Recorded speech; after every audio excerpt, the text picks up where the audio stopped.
Hello, everybody. I'm Harvey Mansfield. I'm speaking for the program on constitutional government, which is in the Department of Government at Harvard. And we have our guest today, who is Jonathan Marks. Jonathan Marks is a professor of politics at Ursinus College.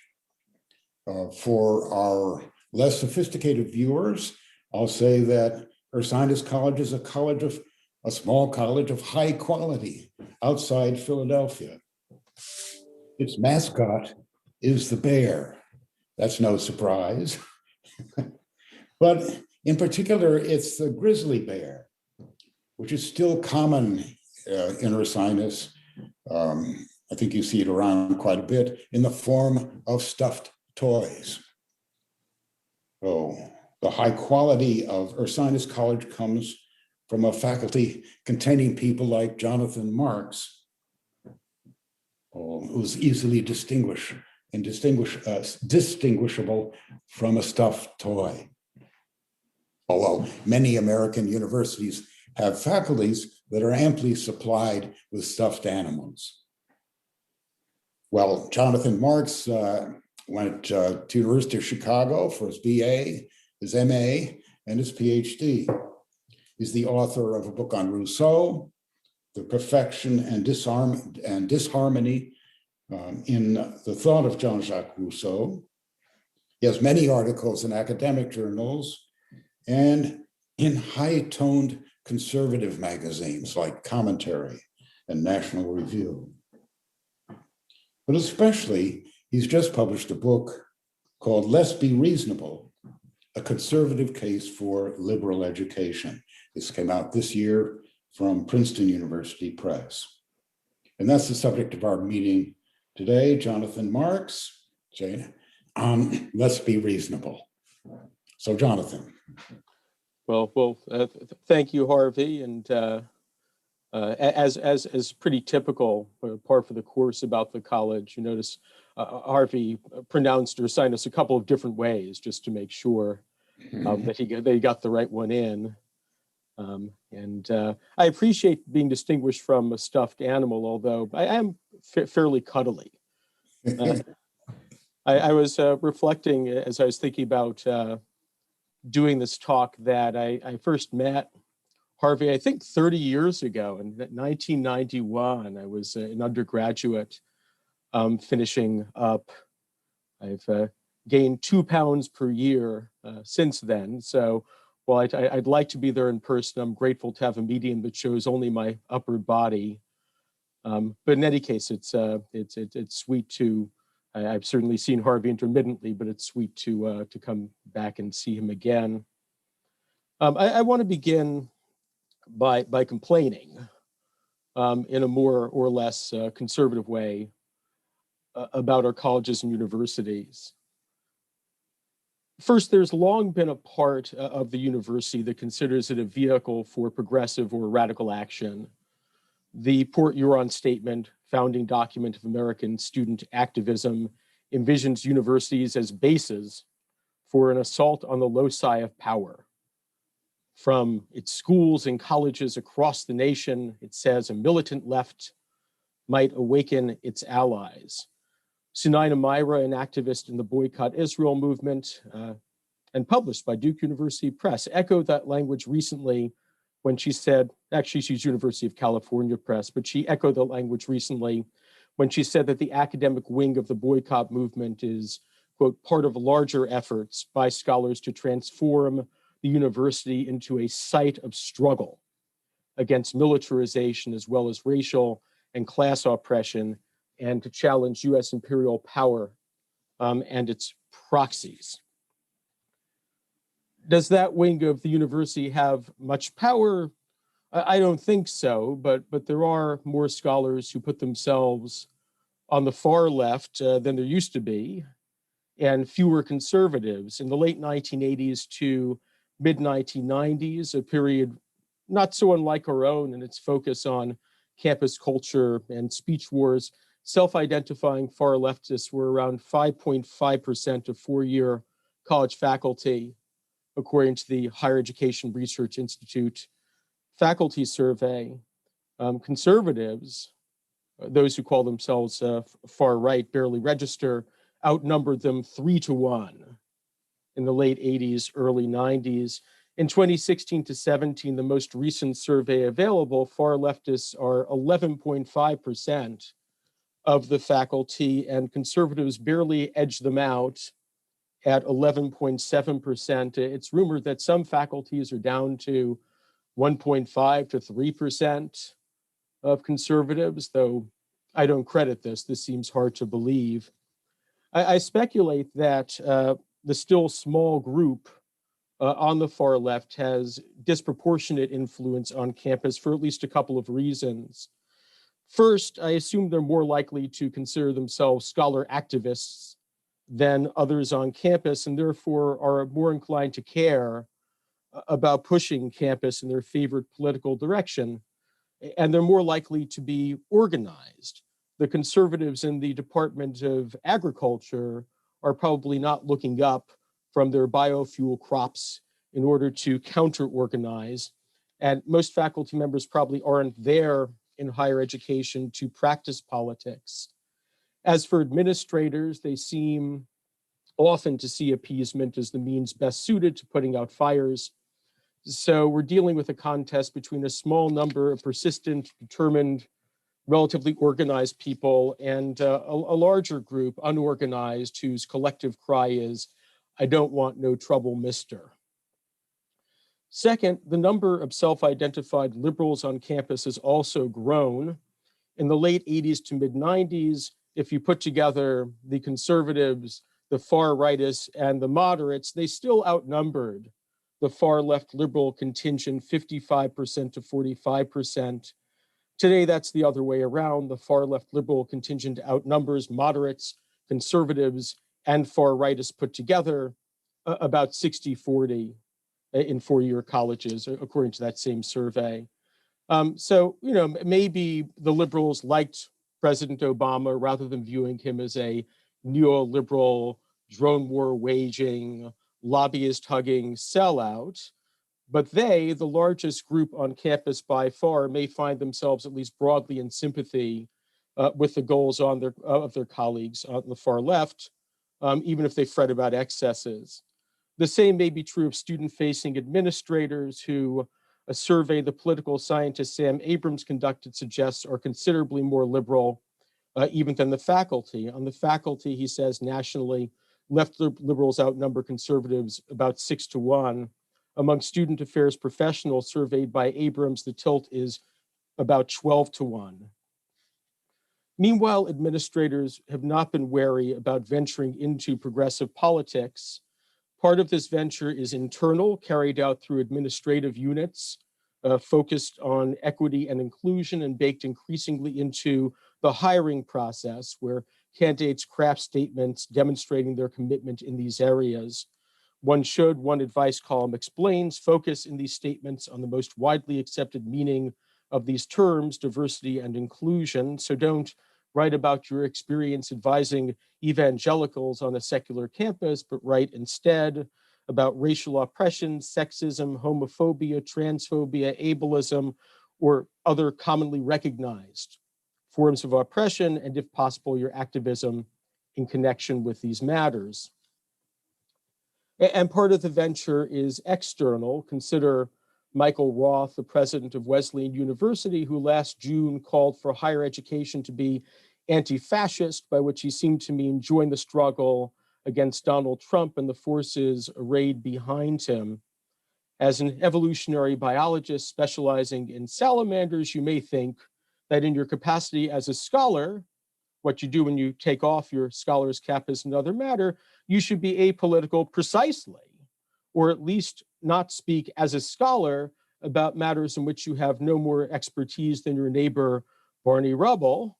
But think again, Roth suggests the posture, note the contempt in that description of the apolitical is a posture of complicity.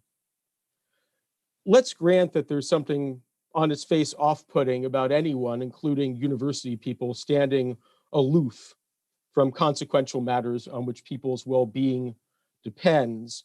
But this aloofness has something to do with the university's character as an institution. Would President Roth tell a federal judge whose code of conduct forbids her from engaging in political activity, that the posture of the apolitical is a posture of complicity. There's a certain perversity in treating as objectively pro-fascist the claim that there are spheres and institutions, the rule of law and the federal judiciary, the life of the mind and the university, that maintain some distance from politics even when politics is pressing. It's a particularly disturbing charge for a college president to make, yet Roth is only a more articulate and thoughtful exponent of a position that many higher education leaders gravitate toward when the pressure to seem at the forefront of social justice mounts.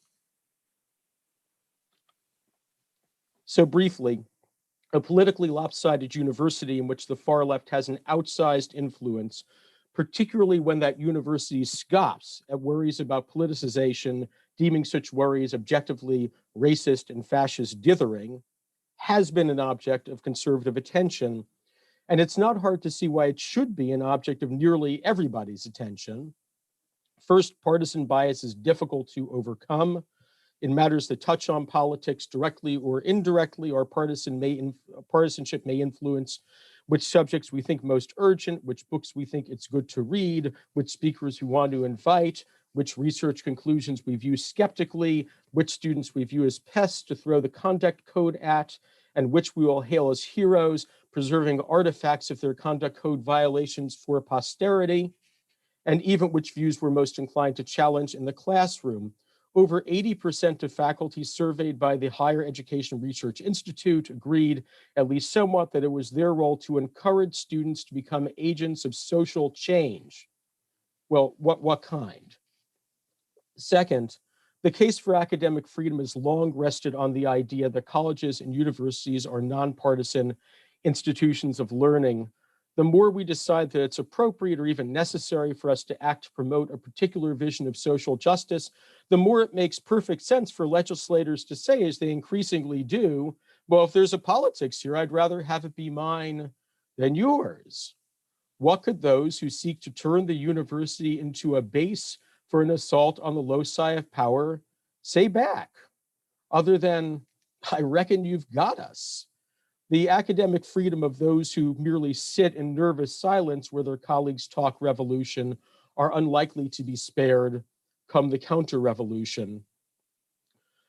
And yet, and there is an and yet part, whether because professional standards as well as partisanship still matter at universities, or because much of university life is not politicized, or because 12% ain't nothing, it's not that bad on average for conservatives at universities. I'm going to look at a few areas of concern. Concern one, texts conservatives think should be read. Great books for short aren't read anymore. I know Heather McDonald put it in the in-person version of this venue a few years back. She got lunch probably. I was expecting my kit to arrive in the mail. But she said that Shakespeare and Milton are on life support.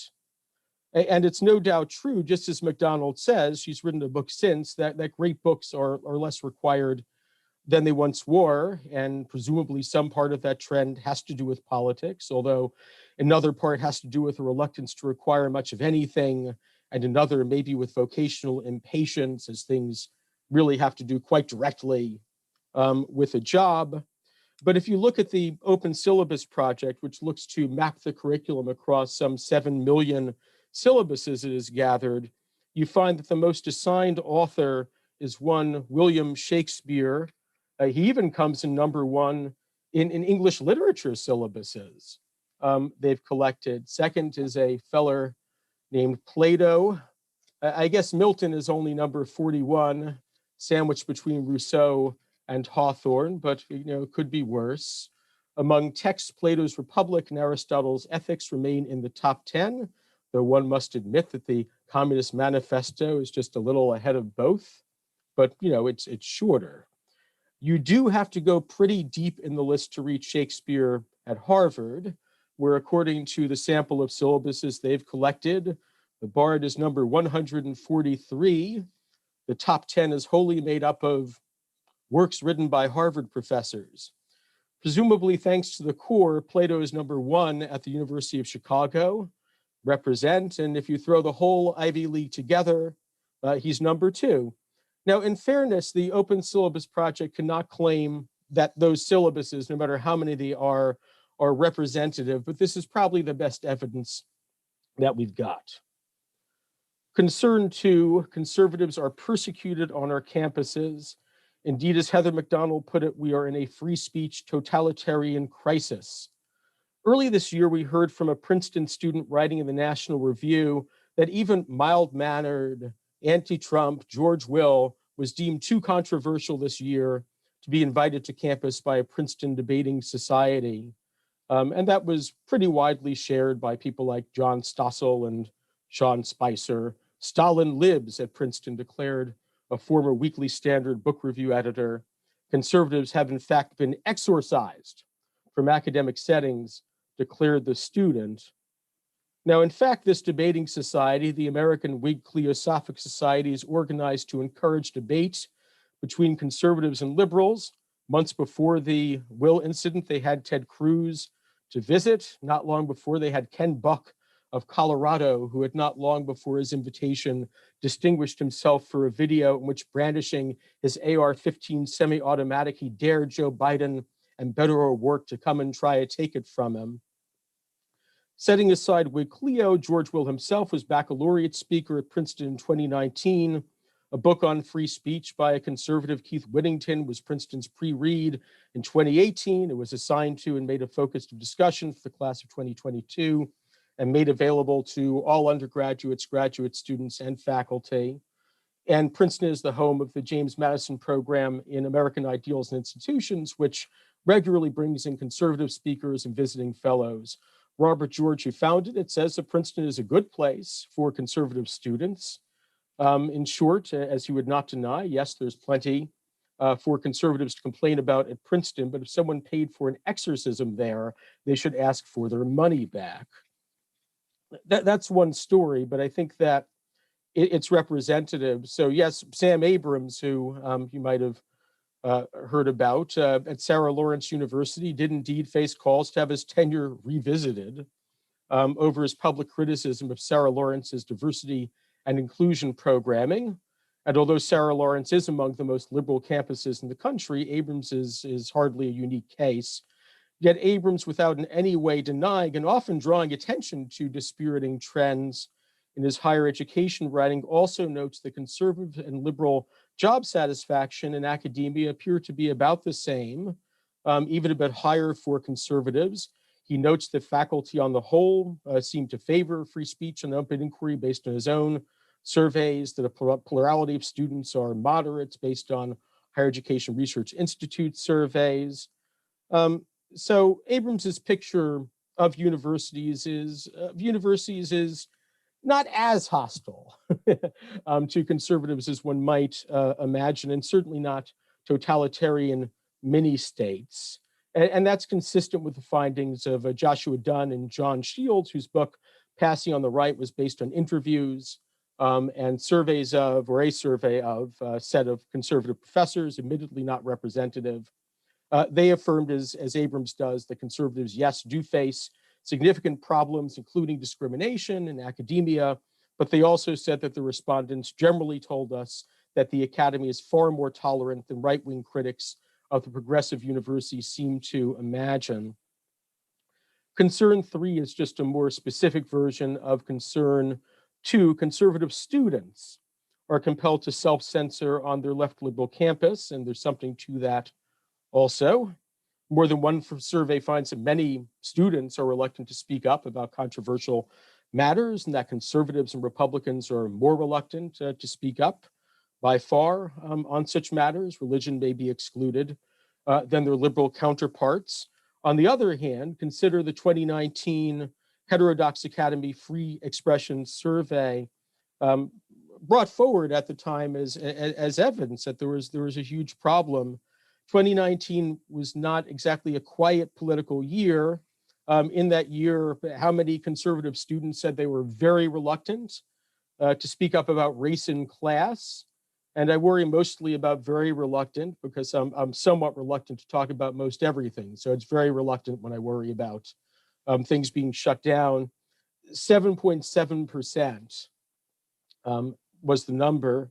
We're dealing with a pretty small sample of conservatives here, so I don't want to make too much of that, but you'd expect if we were in the midst of a totalitarian free speech crisis, the figure would be closer to a gazillion percent than it is to 8%.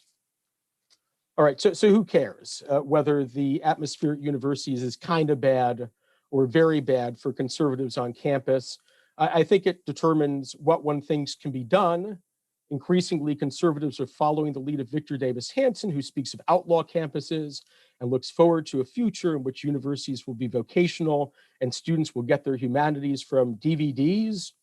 Yes, DVDs, that's conservative, religious schools, and so on. Or if Roger Kimball, who says that colleges and universities are now dedicated to the destruction of truth and of the highest values of our civilization, and urges us to refuse to subsidize the perversion that they're peddling, they follow that lead rather than the lead of Robert George, whom I've already mentioned, who says that it takes perhaps 5 people to make a big difference on a campus Princeton size. That is, the difference between sort of bad or very bad is the difference between treating the university as an enemy asset to be weakened or destroyed and treating it as an institution in which conservatives have a stake and might do some good, or the difference between regarding oneself as a helpless victim and regarding oneself as someone who can do something. I say helpless victim because even those who would like to burn down universities probably don't think the elite institutions they despise most will in fact burn down anytime soon, or probably ever. What then might be a worthy conservative aim for universities? Well, it depends on what kind of conservative one is talking about, but until yesterday, many conservatives, taking the American founding to be worth conserving, understanding it to be distinguished for its openness to and dependence on reason, might have said with Alan Bloom that colleges and universities are the home of reason. One advantage of this aim is that universities claim to embrace it already, right? Critical thinking at least sometimes makes it into the value statements that we increasingly produce, along with being sustainable and creative, entrepreneurial and accepting, which will suit our graduates for the just-in-time jobs of the future in our increasingly globalized something or another, but it's in there. But reasonable people are not merely, even mainly, possessors of a box of critical thinking tools, which shills, hyper-partisans, bullshitters often possess too, and use with frustrating ingenuity and skill. Reasonable people say to themselves with John Locke that there cannot be anything so disingenuous, so misbecoming. Anyone who pretends to be a rational creature is not to yield to plain reason and the conviction of clear arguments. They consider reason an authority rather than a tool with which to get the better of others. When we say, with a hint of frustration, let's be reasonable, we don't mean let's review what we learned in Logic 101, but instead, let's stop fooling around or puffing ourselves up or hawking our wares or boosting our tribe, and let's instead consider, as if it really mattered, what conclusions, if any, we can draw from what we know. That exhortation reflects our knowledge of the difference between the person Locke calls a logical chicaner, a skilled debater who makes weak arguments seem strong, and the person Locke calls the man of reason who seeks to improve his understanding. These are the two most different things in the world, Locke thinks, but the difference, an echo of the old distinction between philosophers and sophists, isn't notably on anybody's agenda, it being easier to focus on who can or cannot locate Vietnam on a map, which is at least easy to assess. To adopt the shaping of reasonable people in this sense as an aim for liberal education is to confront a problem as evident in the 17th century as it is now. Even those whose intelligence and capacity to detect prejudice in others cannot be doubted pick at the prejudices that mislead others. This is Locke, as if they had none of their own. It's rare that anyone can be brought fairly to examine his own principles. A person undisposed to question prejudices imbibed from education, party, reverence, fashion, interest. Prejudice is derived from miscellaneous sources, neither chosen nor understood by him for the most part, isn't free, and is also protected mainly by good fortune, a happy fit between prejudice and circumstance from making dangerous mistakes. The learned are by no means immune from the tendency not to notice that the grounds on which they bottom their reasoning reflect their narrow experience.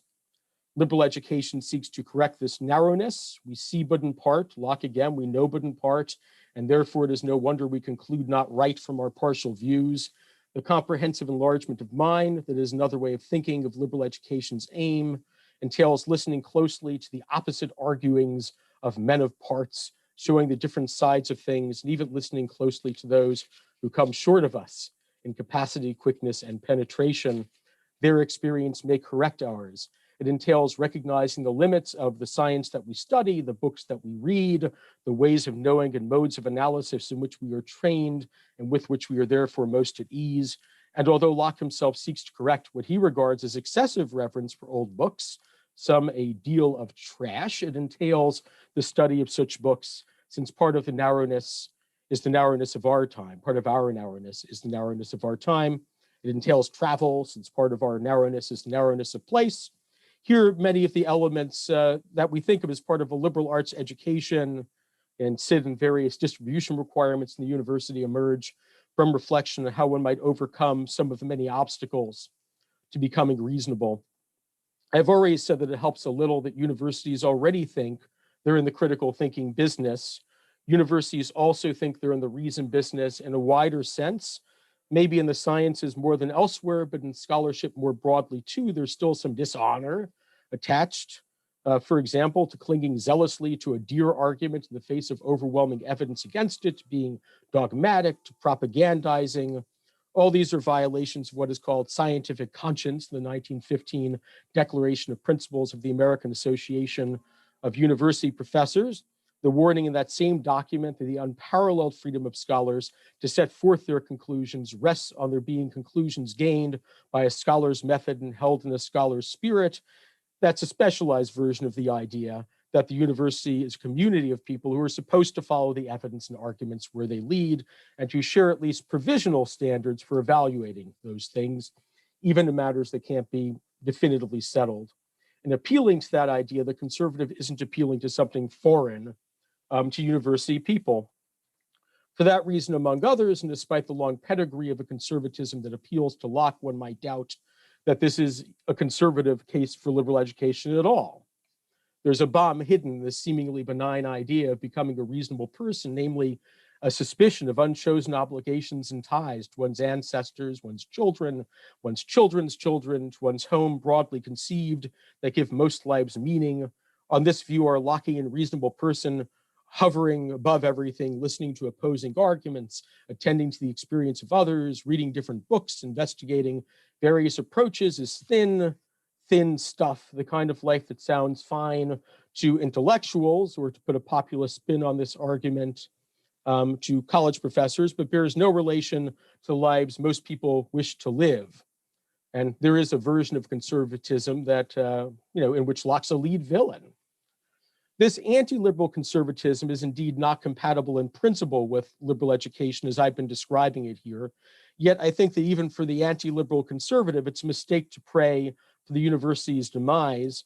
After all, Patrick Deneen's Why Liberalism Failed is characteristic of this outlook in proposing that liberalism, while it may eventually sink under its own weight, is right now entirely pervasive and triumphant everywhere, constituting a cave so deep that alternatives to it can hardly be imagined. Deneen himself is compelled to turn to Hobbes, Locke, and others to try to reconstruct a political philosophy that is too dominant otherwise to think about, and to Greek and Roman authors to find worthy alternatives to it. That is, he's compelled to turn to texts that are mainly read, if they're read at all, at our colleges and universities.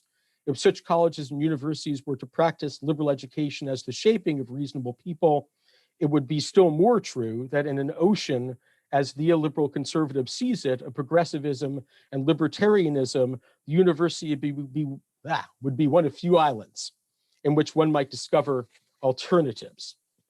In any case, I can't think that the illiberal conservative attack on higher education, which rejects even institutions built to the specifications many conservatives not so long ago would have been pretty glad to get, is much thought out.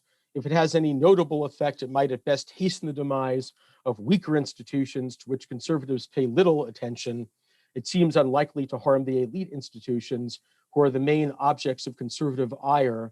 The flood conservatives pray for, if it were to arise, would likely take with it schools that are not bad from a conservative standpoint and leave demonic institutions, Harvards, places like that, more powerful than ever.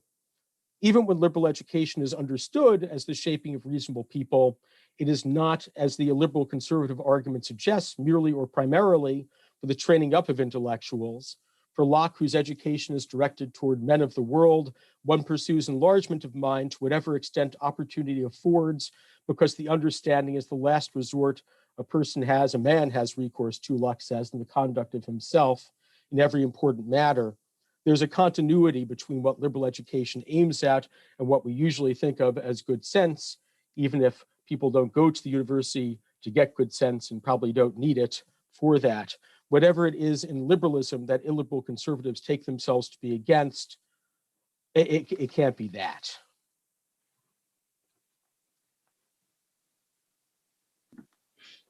Eloquent and powerful. So let's. Was that it? That was it. Oh, okay. That was it. Yeah. Great. I understood. Who would like to go? Well, you can go Trying to first. find somebody. I'll come in later. We'll come in later. Yeah. I think you took people by surprise there, Jonathan. Jim, is that you? Are you raising your hand? No. Oh, Jeff. Well, I'll ask a Jeff. question. Okay, go ahead. Yeah, I'll start things off. This is something, since I've left the academy, I've been thinking about a lot, kind of the external factors that are going on here. So, I'm practicing law here in Florida now.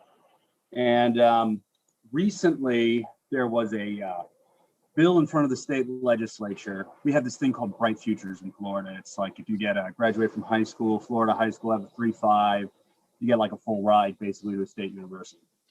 And of course, Florida legislature is dominated by Republicans. And so we're going to try to put forward a bill to restrict the Bright Future awards or reduce the awards for students who were pursuing majors that were not considered to be job generators.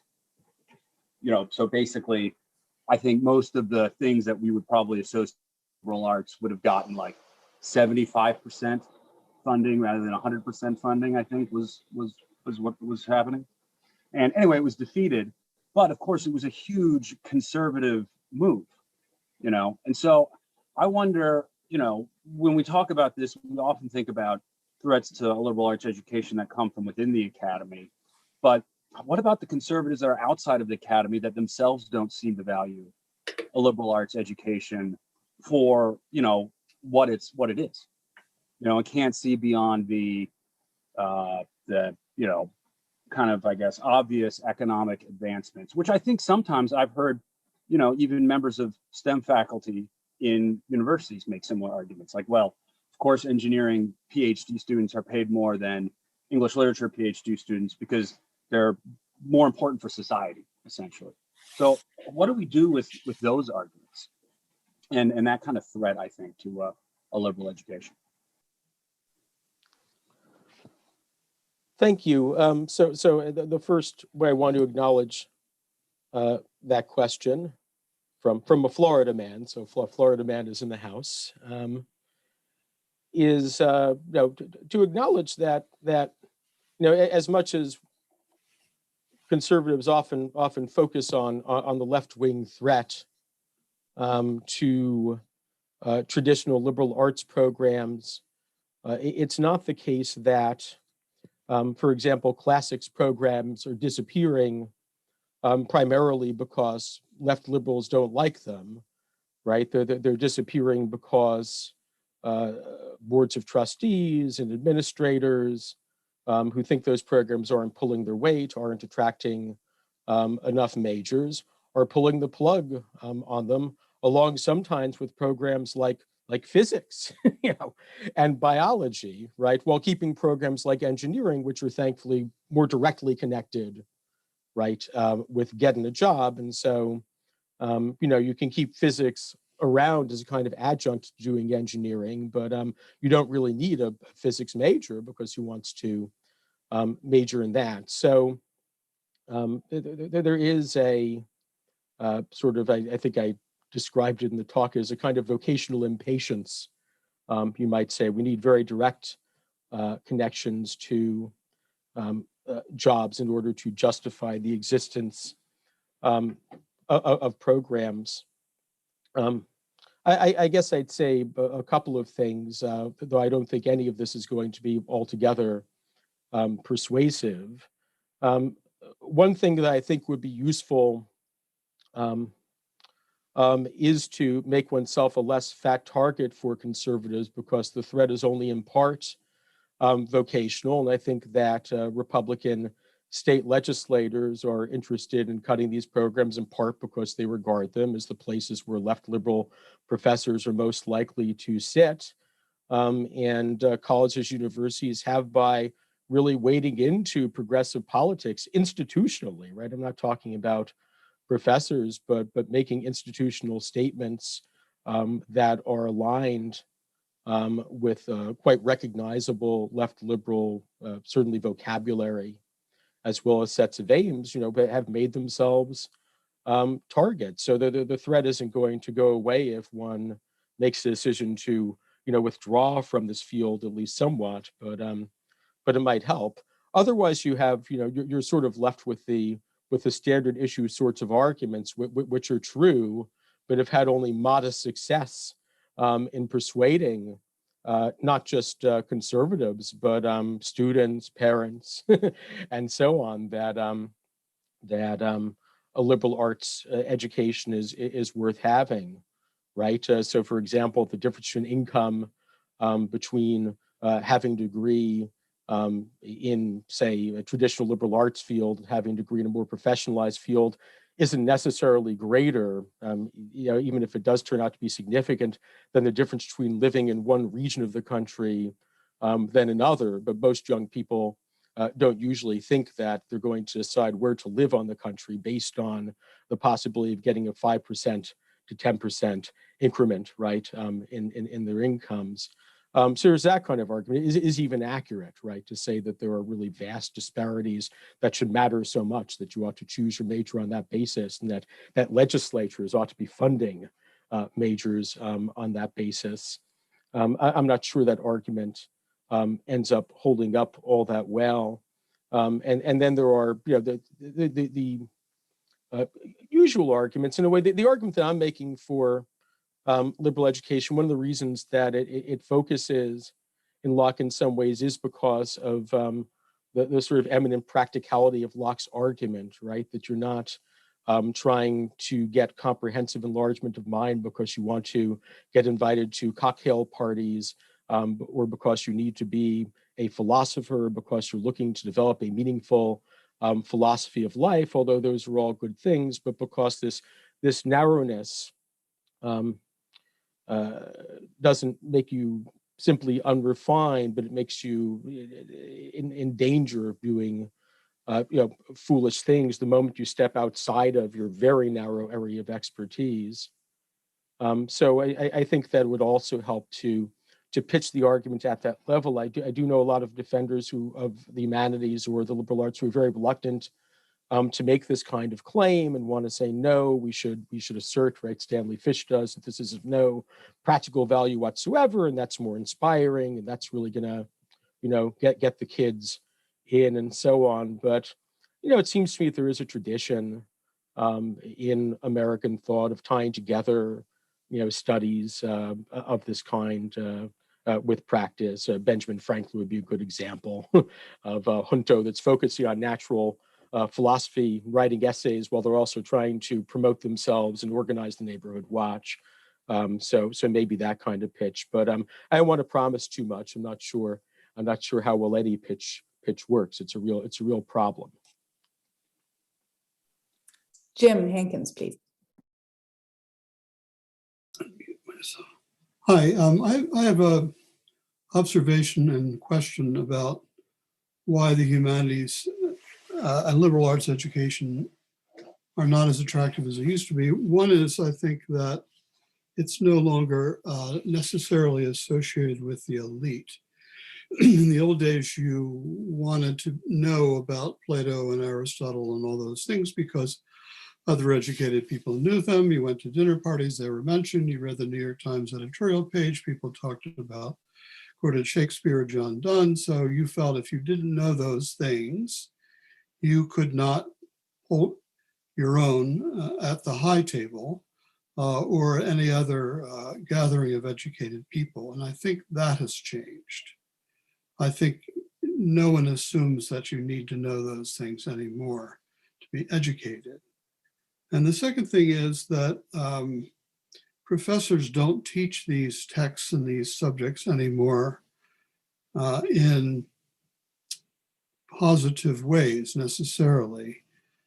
We had a teacher of Shakespeare at Harvard a few years back who used to teach about Shakespeare and dirt. And that was her angle on Shakespeare. But in the period that I studied, which is the Renaissance, if you were to teach a course on Cicero or on Aristotle, your first lecture would be a praise of the subject, right? You would say how much you're going to get from learning Aristotle or reading Cicero or whatever you were reading. Virgil, he's the greatest poet ever, and he's deeply moving, and he'll change your life, and you should go out and memorize large parts of it, but if you can't, come listen to my lecture. So that approach to great authors is not done anymore, or at least by very few. And many people are introduced to these authors as racist, sexist, and the whole kind of 9 yards. And these are people who are, I read an article today about classical music as a colonial oppression. So how do you have any strategies or any advice how conservatives or not traditionalists like myself would go about changing those things? First of all, reconvincing people that they need to know the great authors to be part of the educated elite. And secondly, how one could convince professors that it's really not in their interest to teach the great authors as great oppressors. Thanks. When you're asking that question, the fire department started sounding the alarm. It stopped now, so you can't hear it. But evidently, they were alarmed by it. So I want to agree with you about the first claim that it certainly, one of the reasons that, for example, classics departments are falling by the wayside is that once, though I'd say a very long time ago by now, this was regarded as an essential for an educated human being, and it is no longer. So that makes a difference. And so what do you do about it? So maybe I'll try to address the second part of your question first.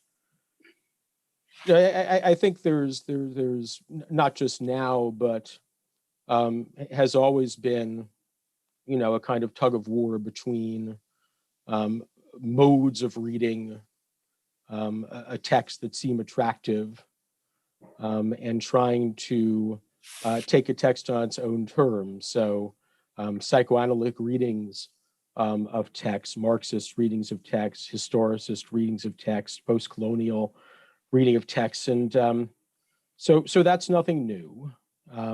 Maybe it's worse, but it's nothing new. So it's an ongoing problem, I'd say. I'm not sure that I can go beyond anecdote in saying that I don't think it's quite the case that professors who teach these texts simply don't teach them in a positive way or simply teach them in a disparaging way. I know some of my own colleagues, my colleague here who teaches Shakespeare is certainly on the left liberal end of the spectrum, but seems to teach Shakespeare out of great love of Shakespeare.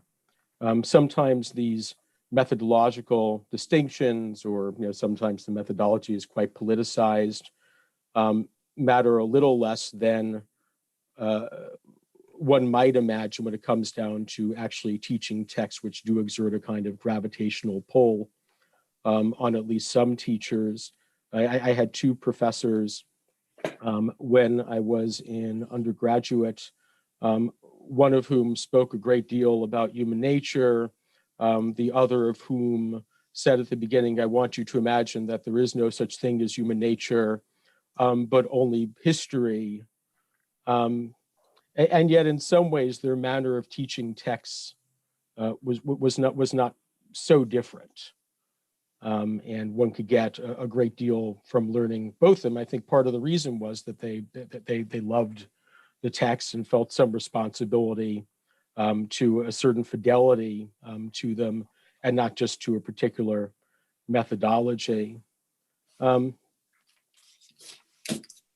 It's helpful in I think persuading colleagues of something when you do have opportunities to teach together at a small college like Ursinus. We have a program, the Common Intellectual Experience, in which I do teach with many of my colleagues. It's an all-college program, and so we get to spend a great deal of time discussing our approaches to the common syllabus, where we're all teaching the same text. So I think some persuasion can come about that way as well. It's going to differ from campus to campus.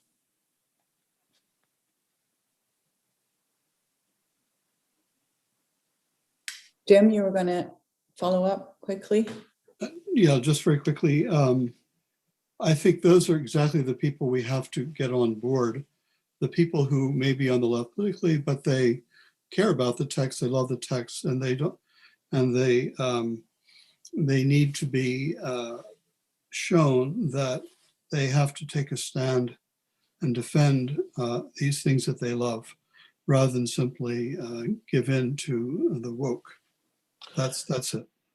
Yeah, if I could just briefly respond to that, I think one promising sign, we've had very effective external organizations like the Foundation for Individual Rights and Education do good work. Occasionally, internal organizations of professors develop, but I view it as a promising sign. There's still a small sign that you have organizations like the Heterodox Academy, which does take in people who are liberals, centrists, conservatives, and more recently the Alliance for Academic Freedom, which takes in conservatives, liberals, centrists, people who would think of themselves on the left who have a sense that they need some kind of organized defense, that people who are engaged in this kind of work need to know each other. I think it's quite helpful, especially if you're one of a couple of individuals on campus who are concerned about this kind of thing, to know that there are others out there. And maybe you might even find there are more on your own campus than you imagined. Jackie Merrill wrote a piece for the American Enterprise Institute on an institutional approach to free speech. And I realized that these two issues are not the same, but I think they're related. But she notes that institutions with quite an imbalance between conservatives and liberals have often been pretty successful at getting faculty administrators to sign on to very good statements in favor of free speech and inquiry. And her suggestion is that, you need to look for allies outside of the conservative camp, even if you're a conservative, and those potential allies may be at least somewhat more plentiful than you imagine. Although, again, this varies quite a bit from campus to campus. Okay, Hugh Liebert and then Paul Peterson. Yeah, thanks for the talk and for the book, which really good to read. There were lots of great insights and parts where it felt kind of, parts that hit home. But one that really hit home that I want to ask you about is you have this section on mission statements of colleges and how difficult it is, it seems to be anyway, to write a mission statement that's actually interesting, as opposed to just being, I think, word salad is the word you use. And I wanted to ask about the ideal of being reasonable, like from that perspective. I mean, it seems to me that most of the people you disagree with about what colleges should do could actually sign on to the of being reasonable and mean something, maybe different from that, but still kind of, get on board with that. So in terms of just like articulating what the mission should be, I was curious about that choice, to be reasonable versus other ways of putting the problem. A related question to that is, it seems to me that a lot of the disputes, the debates you're talking about, aren't really about whether being reasonable is the proper mission of a university, but about what kind of questions are settled and good to reason about versus which questions, aren't. And so maybe a question that could come out of that for you, I'd like to hear your thoughts on how you think about what counts as a good question or a fundamental question versus a question that's kind of useless to think about or settled. Okay, let me start with the first part of your question. So, the book grew out in part, out of frustration, like probably a lot of books do. And I think particularly of the organization thinks of itself as the premier defender of liberal arts education in the country, which is the American Association of Colleges and Universities. And I think I quote their statement in the book, which is, just an assortment of words. You get your skills, and then you can major, but you can also do something general and citizenship, and we make the best citizens for your citizen needs and that kind of thing. Very scattered, and if you're on their email list, which I don't necessarily recommend, what you'll see are statements about high impact practices, assessment, racial reconciliation, but actually not very much about liberal education one way or another. So I do worry about how even the defenders of liberal education articulate the case, and if they're articulating it all. One reason I chose let's be reasonable as opposed to let's read the great books is a title means partly because I don't think that every class needs to be about the great books, but also because I thought it did have wide appeal. I thought that it partly grows out of my experience teaching in this first year program, where many of the faculty members who teach it are quite adept at it or are natural scientists, biologists, chemists, physicists teaching the program. And it seems to me that articulating a case where it's clear that we're all engaged in some kind of common enterprise is useful, especially for bringing around people who Jim Henkins was talking about, people who are sitting in the middle somewhere, might not be so comfortable or confident talking about the humanities, but might feel quite comfortable and competent talking about the general idea of shaping reasonable people. I'm not sure I have a really good answer to the second part of your question. I did write in the book about the humanities is particularly concerned with questions of meaning and interpretation about which reasonable people disagree. I certainly think I'm sure there are questions that, relatively speaking, are settled for us. Although it's still useful to revisit them because we often aren't able to articulate why they're settled. And I think the range of questions, there is indeed a fight, and I think it's mostly a political fight to narrow the range of questions that are still open to discussion. And, I think in a way there's nothing wrong with that politically speaking, but that the college or university is the place, maybe most of all, where we should be at least very careful about closing questions. Paul Peterson and then Tim Goods-Brennan. So, good afternoon. I found your talk persuasive. We don't have Stalin in charge of our universities. I think, it's not a totalitarian system. But do we have something more like the Chinese have created?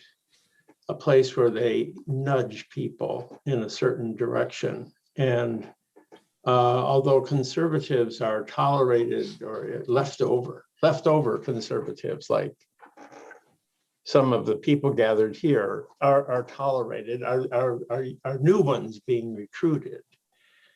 And your own data sort of suggests that that's probably not the case. And so, and then I also noticed how many of the awards or events that are sponsored by administrators, the people in charge, deans, deanlets, presidents, and so forth, always will have politically correct, often a notably politically correct person honored and given an opportunity to speak, and almost never anybody who speaks in a contrary direction. Now, out at Stanford, where I am right now, we've had an interesting example of Scott Atlas, who was a prominent member of the medical faculty at Stanford before he became an advisor to Donald Trump on the COVID matter, and didn't take a position that was within the political range that the public health community found acceptable, and was very severely criticized in the mainstream media. So when he left the administration, came back to Stanford, then the left-wing element on the campus brought a petition. First of all, they got 150, 180 members of the medical faculty to sign a statement saying that his observations were unscientific. And they never said specifically what statements were unscientific. They just made this general allegation. And so he responded by saying, okay, I'll debate you. Let's talk about that. Let's have a public debate where we discuss this. And nobody took him up on it. And neither did the administration ask for such a public discussion.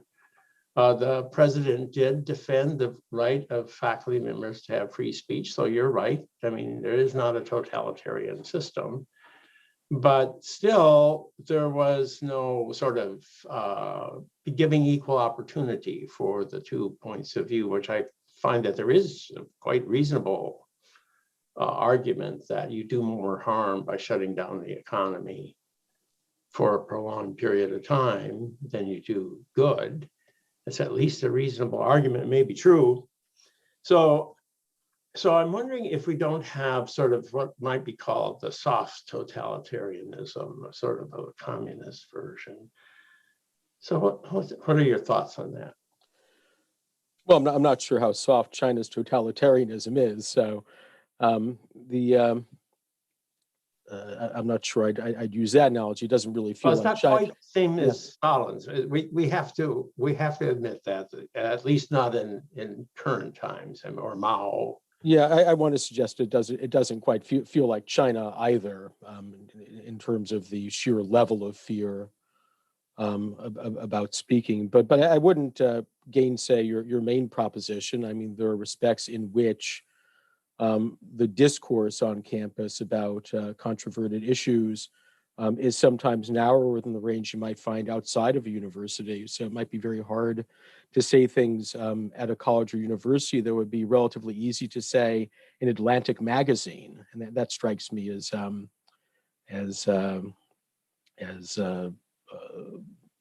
shameful.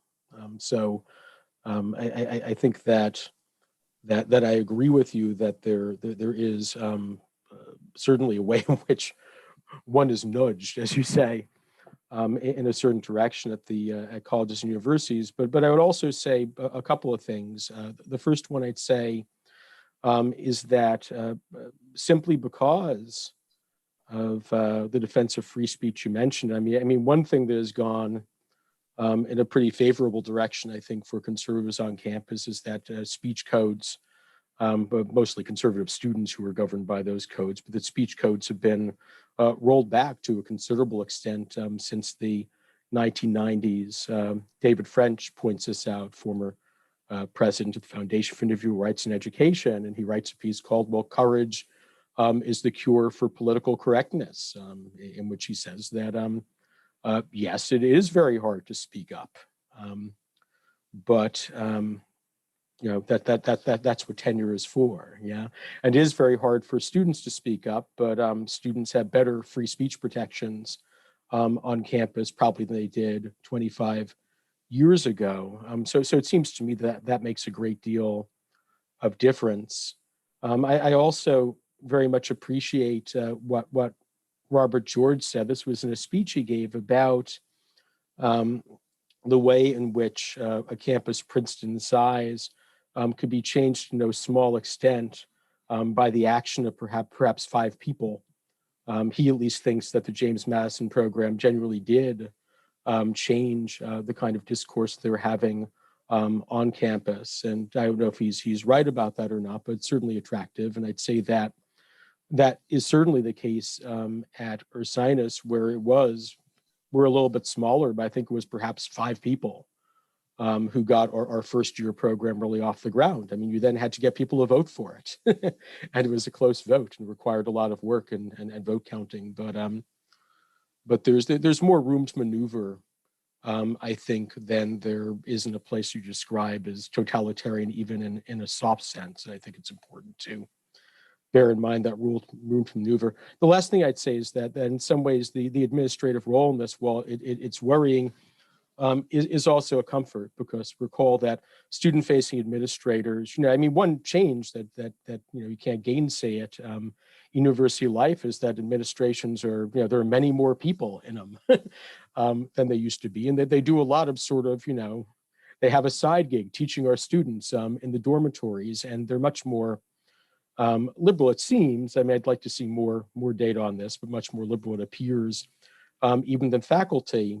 Maybe that's the bad news, but the good news is that a president determined to do something about this has a lot more power over the way her or his administration runs than over the faculty. And a president so moved could do a lot to ensure that parts of the administration are not a propaganda wing for one movement or another. So in a sense, I find the administrative role to be comforting, because it seems more easily remedied if you've got somebody inclined so to remedy it at the top. So we have Tim, Harvey, Shep, Nasser, and Eileen. I'll call on you, Tim.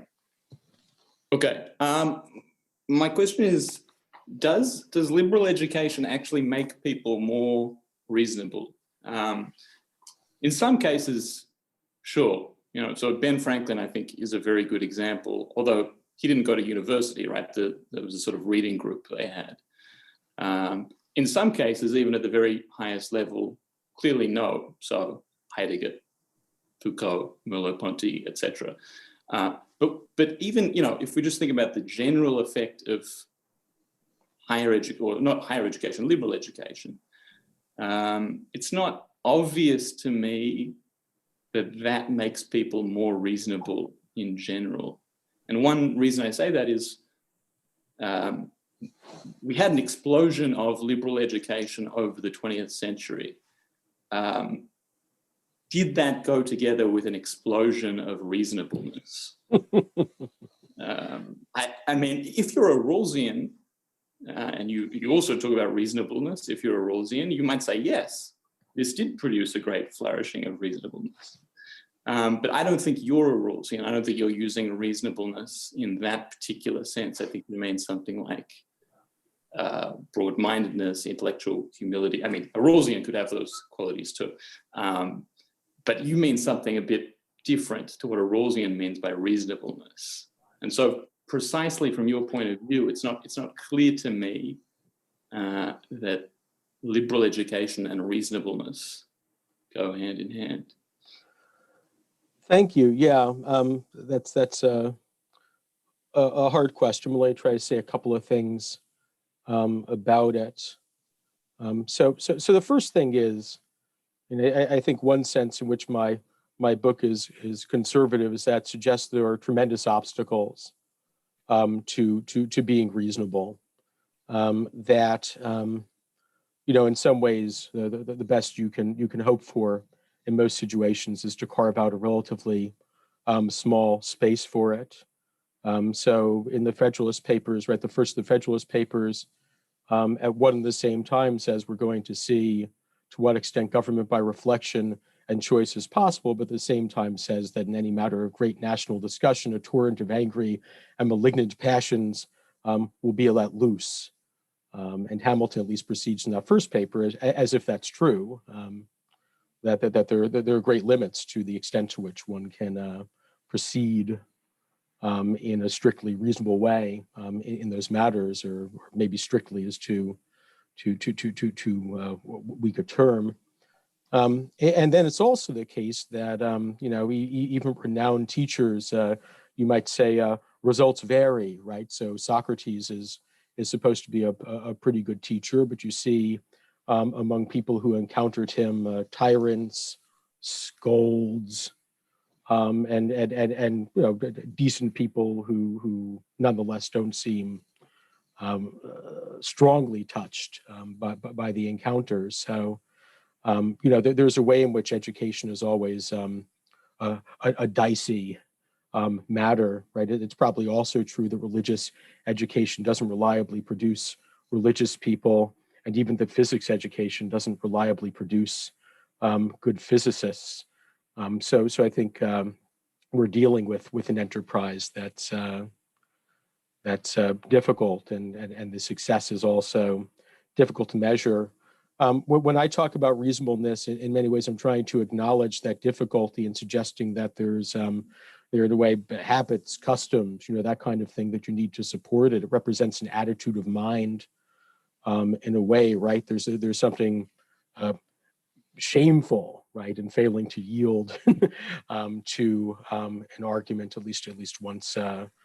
You should have it settled in your mind. That's the best argument available. So it's more of a disposition in a way that's meant to fend off some of the other elements in our character that aren't so conducive to reasoning.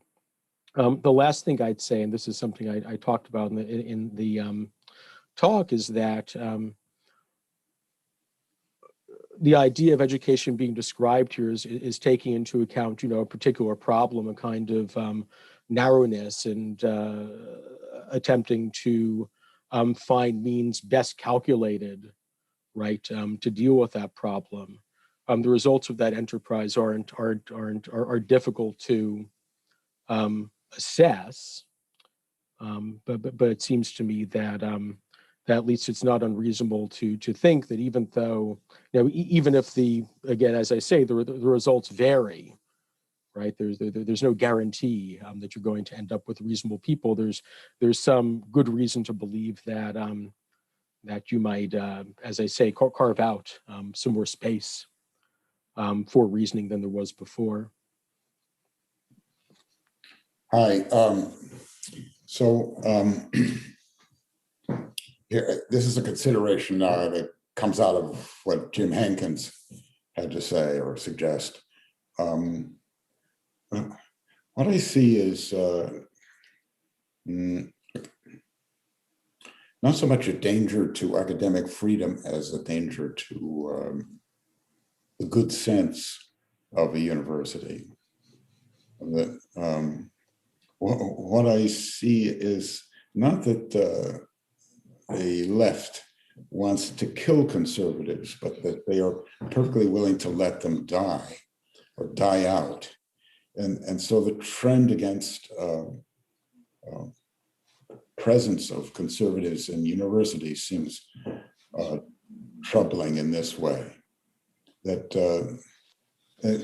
there isn't a notion that conservatives have a handle on some sort of truth, and that anything would be missing or lacking if they were to disappear. If you look at the original argument for for free speech in John Stuart Mill. People often quote the part about the truth becomes a dead dogma if it's not open to challenge.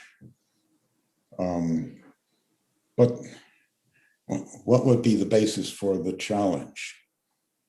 And there, Mill does have a kind of answer that he thinks there are always two parties in a free country, or maybe in any country, the party of progress and the party of order.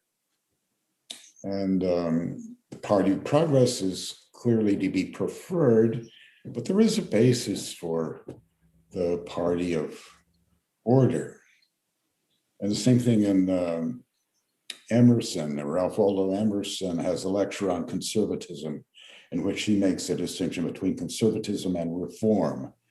It's something of the same as Mill.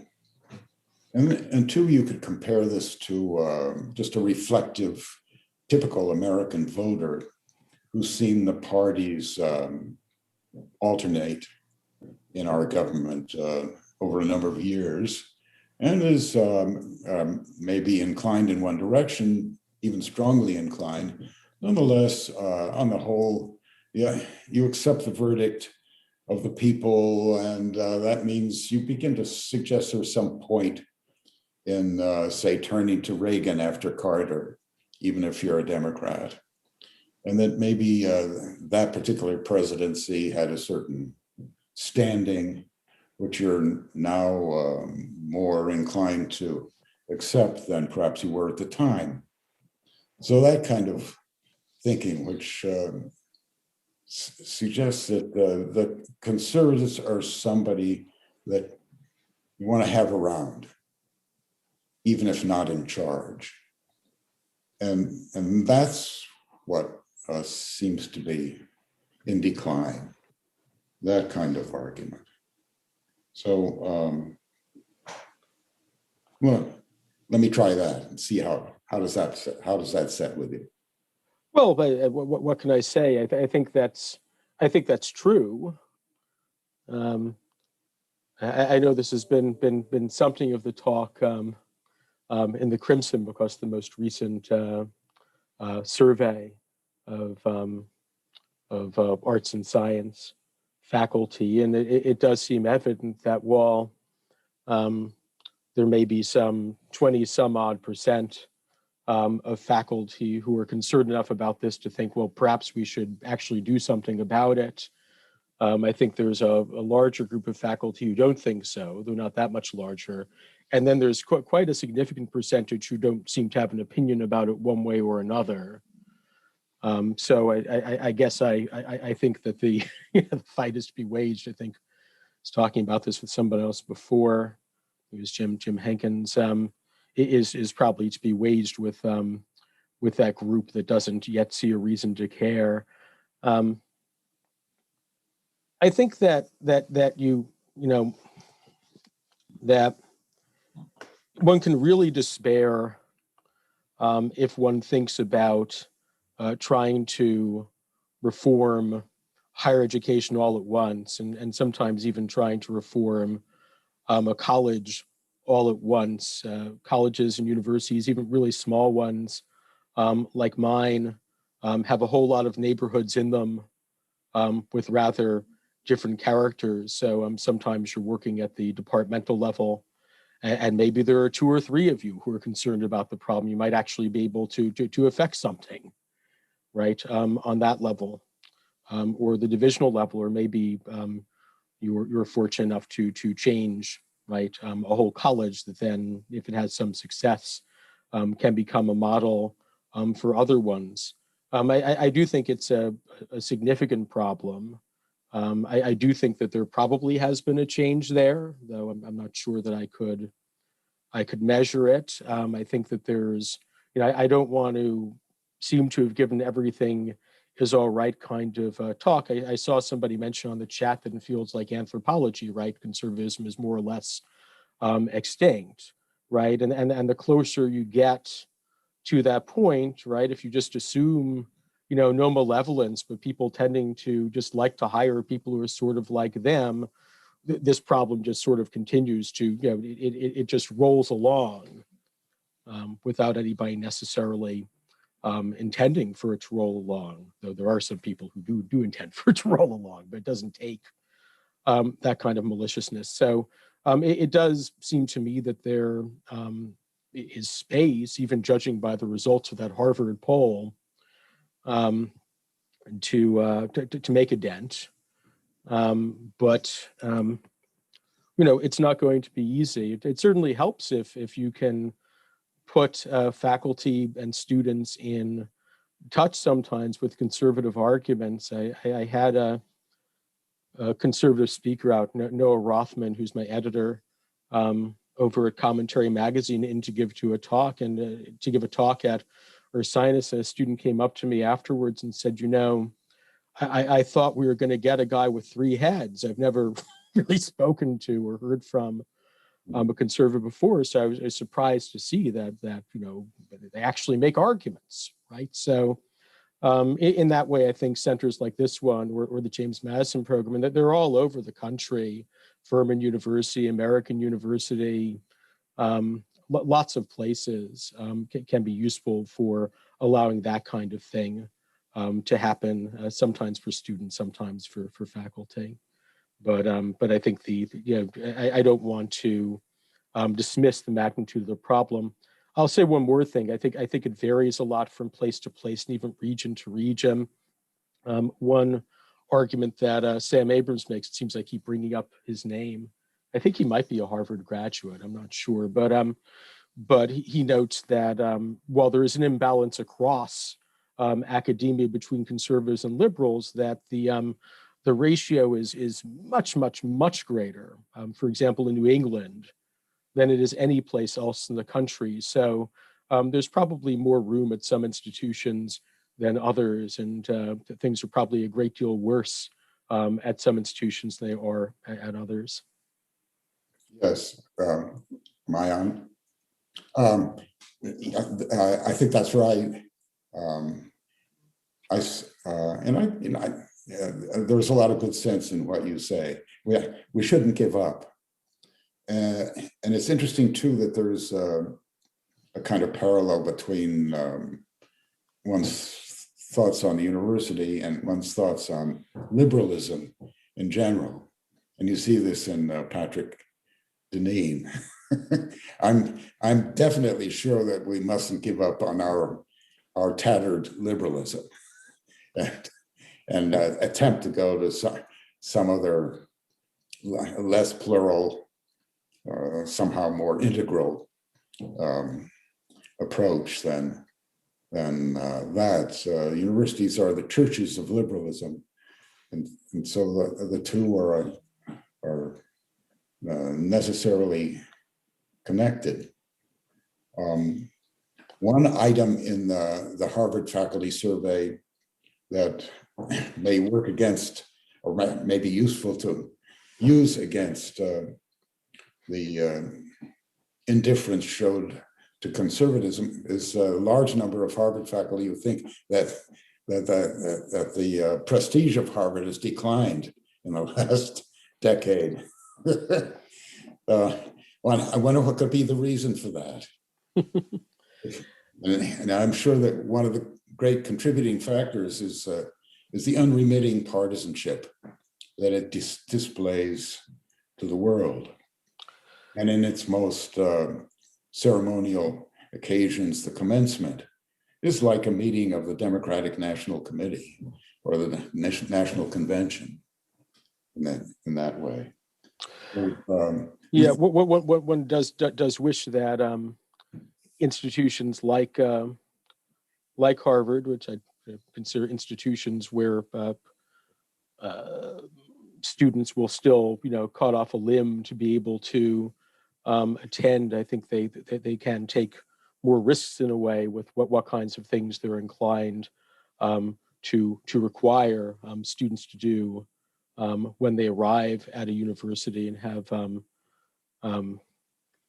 I think a place like Harvard could in principle do the liberal arts more robustly than some other institutions could if the only factor under consideration was, will we still be able to draw students? I mean, there's no way, I think, in this day and age with the faculties we have that you can erect an institution like Columbia's core. But I do consider Columbia a high prestige institution that can get away with having a core, even though some students probably go there despite rather than because of the core, because they can get away with it. And there are institutions. What's that? They don't want to go to Brown. Yeah. Even smaller scale programs like directed studies at Yale, for example. I do think that whatever the declining prestige, institutions do still tend to follow the lead sometimes of more elite institutions, and so it helps. I remember being dispirited when Princeton gave up on doing anything about grade inflation a couple of years into the experiment because they found that students didn't like it. I think an institution of that kind can take a few more risks. Okay, we have 3 more questions. Shep, Nasser, and Eileen, one after the you take each one at a time. Okay, thank you. I'd like to pick up on what you were saying about the role of administrators. Over the last year, I've been attending a very large number of trainings, of lectures, of discussions put on by the Office for Institutional Diversity and the Center for Teaching Excellence. And I've done that because I think this has become a crucial part of how students are instructed. Increasingly, students are instructed not just in class, but by these other administrators. And just quickly, some of the things I found. One is that, as Sam Abrams pointed out, these people are significantly to the left of the faculty. By the way, Sam did get a PhD in the government department at Harvard. Second, that they really live in a bubble. So, for example, yesterday I went to a session on decentering whiteness in teaching. And I asked, well, what do you mean by whiteness? And there was kind of incredulousness that I didn't know what this meant, because everyone knows what whiteness means.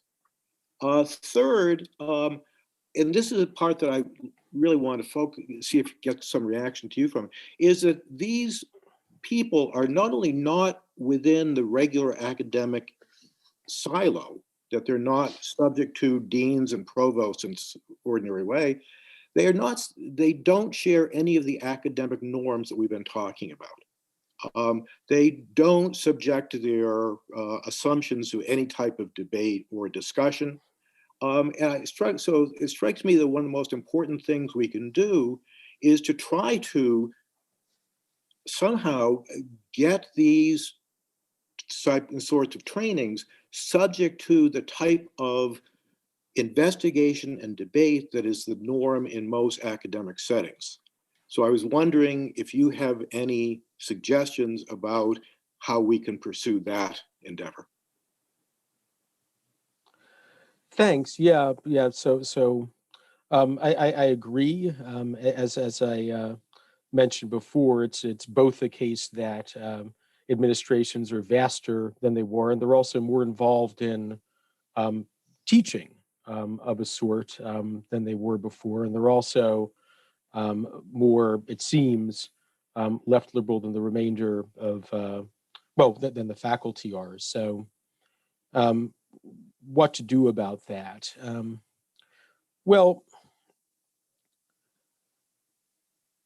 I guess the first thing I'd say is that, and I could be wrong about that because it sounds like you've attended lots of trainings. I haven't attended very many myself, so I don't have a firsthand idea for the most part of what they're like, except what I've read about them. But it does seem to me quite plausible based on what you say, what I've read, and what other people say, that there's a sense in which even if you're out there in the classroom trying to encourage, the careful examination of arguments and evidence, you've got somebody in the dorms working across purposes. So it might even look like what you're doing in the classroom is the wrong thing to do from the perspective of what students are learning in the dorms. And so there is that tension. So two things. The first thing is that in my own admittedly very limited experience, right? I mean, I sit at a small college, faculty, maybe there are about 100 of us, not very many. We do have a pretty large staff, but I do deal with student-facing faculty because we are a small place, so we know each other. We do have some student-facing faculty who teach in our first-year program, and my sense of the ones I know, and I hope there are more like them, is that it's not quite true that they're utterly closed to academic norms, or that they've arrived here to be part of a long march through our institutions, although I'm sure that fits some of them. Many of them seem to be here, some of them are assigned as graduates, and many of them seem to be here because they feel an affection for the college that goes beyond doing social justice work, and so they can sometimes be moved by arguments concerning, for example, well, are the diversity trainings we're doing actually effective? It seems like there's not a lot of evidence that these work. So I'm not sure that conscience is altogether absent. I mean, I do know that here, and we are not a conservative institution, nothing close to it. I mean, we're a small liberal arts college. We're a lot like other liberal arts colleges, but our office of what now calls itself the Office of Equity and Inclusion has co-sponsored events that I've done on free speech, for example. So I think it's possible. I saw in the chat that that my institution is atypical, but I'm not so sure that that's the case. But in any case, I think all of this is local, and so I think at least we should be ecumenical about imagining the people who might potentially be allies in the mission of the university, understood roughly as I've tried to outline it here. The second thing I'd say is what I've already said before, right? I mean, you say they're not quite subject in the ordinary way to supervision, but I don't think that's quite true, right? In other words, that's a choice an administration might make to give a lot of leeway to what folks are doing, in the Department of Housing, the Department of Diversity, Equity, and Inclusion. But it does seem to me that that an administration so moved could actually have a much greater effect on what's going on administratively, who one hires into those positions than one can have on one's faculty. So it seems to me this is actually a field that is a big problem, B, in a way rife for reform, right? It is a big problem, but it seems more changeable than a lot of other things. I mean, faculty are sort of here forever, right? And administrators aren't. And so it seems to me that administrative will could do a lot about this. It would be really helpful if administrators could be convinced, as I think maybe some of them can, that this would just be, so to speak, good business, right? That's an argument that John Haidt and Greg Lukianoff make in The Coddling of the American Mind. And it's not per se an empirical argument's being made, but they argue that a college that puts, they say, the search for truth, but reason would be fine too, at the center of their mission, that there's a market for this, especially because of growing impatience, right? And not simply among registered Republicans or self-identified conservatives about what's going on at some of our colleges and universities. So I do think that administrators at the top, who unlike student-facing administrators may not be any more liberal, might be sometimes somewhat more conservative than some of their faculty, could do a great deal. And one argument that might help persuade them, as well as the trustees, to hire them, is that colleges and universities, especially ones that are really looking pretty desperately for ways to distinguish themselves in the market, this might be an effective way of doing so. Nasser, please. Hi, Jonathan. It's great to see you.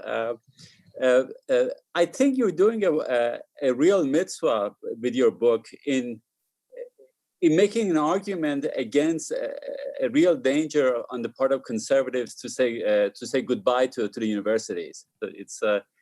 But I wonder whether one could also make an argument for that, for your position on the grounds that the university is actually really, really bad. because you began your talk by saying that if you think that the university is moderately bad, it's easier to make the case that the conservatives should stay in the university. But I would say it would be a much more difficult argument, but still an argument is possible that even if the universities are really bad, are in bad conditions, one should stick it out in the university. And the reason I'm taking this seriously is that I wonder whether the statistics that you offer are out of date.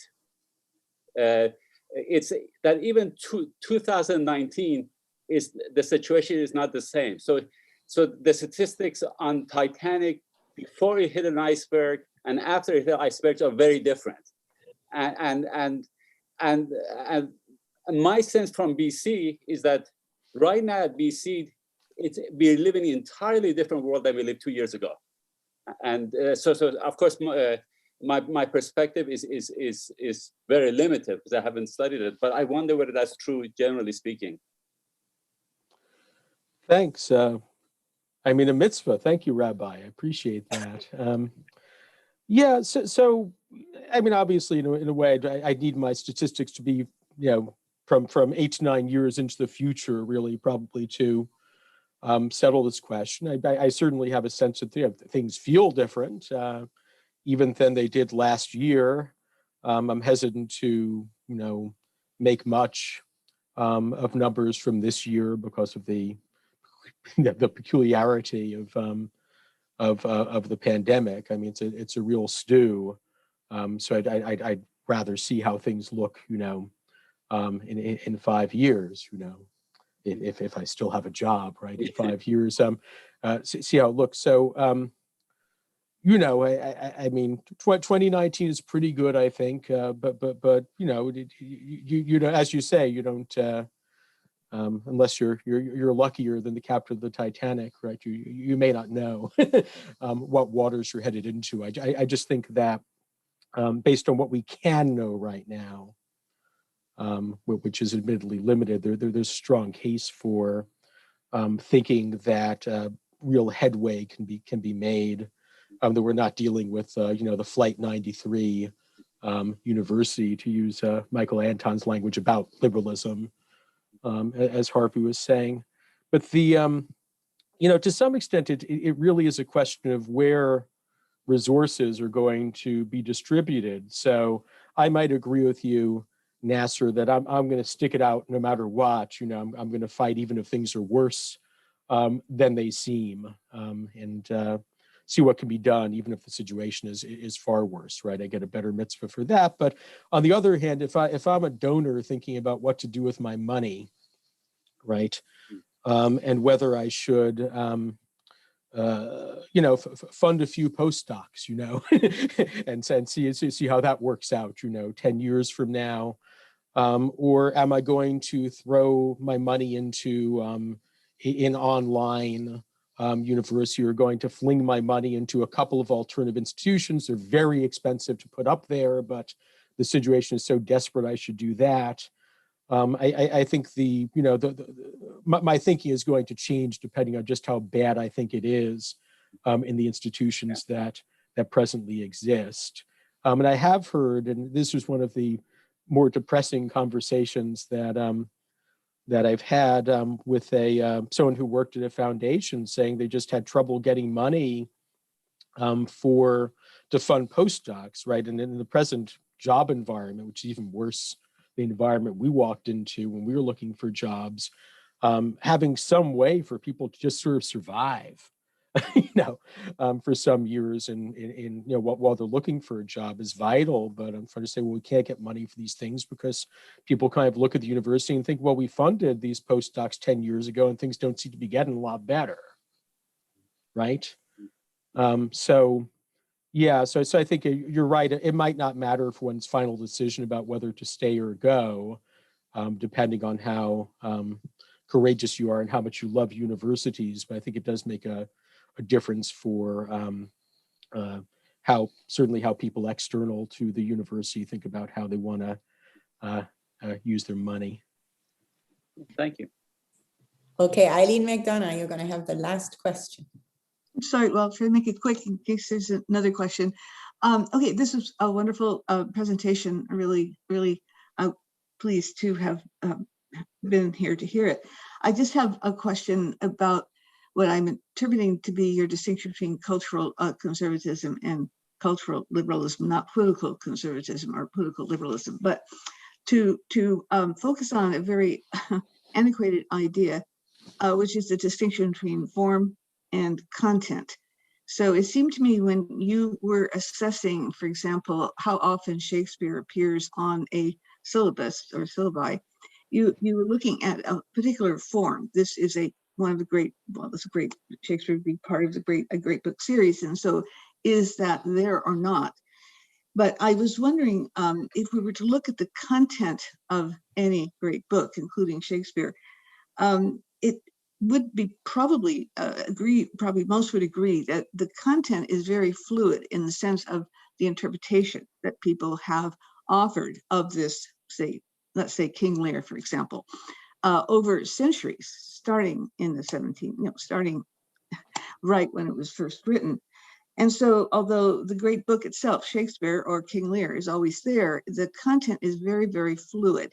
So the search for truth is going to be in different categories. Some people will see psychological or psychosocial, truth in this work. Others will see probably religious or Christian elements of truth. Others will see human nature or reason in this static form, the text itself. And so my question is, if the content is so fluid, where in your analysis would there be room for the form to be fluid? Because there would be examples, I think, where there have been adaptations of King Lear, either very intentionally or not, that deal with what people would find to be truths in this great work, but the form itself has changed, so it's fluid. So although Shakespeare might not be on the syllabus, something else that would be a representation of King Lear would be on the syllabus, such as, well, I don't agree with this, but today there are some who are saying, for example, The Father, which is a movie up for an Academy Award, is a form of King Lear. Now, whether you agree with that particular example or not, the question I'm asking is, where is there room in your analysis for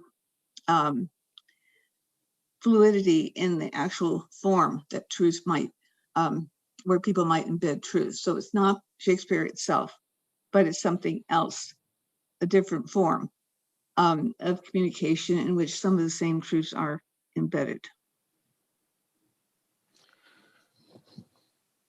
Thanks. Well, I haven't thought much about this before, but let me see what I can do. I think the first thing that comes to mind is that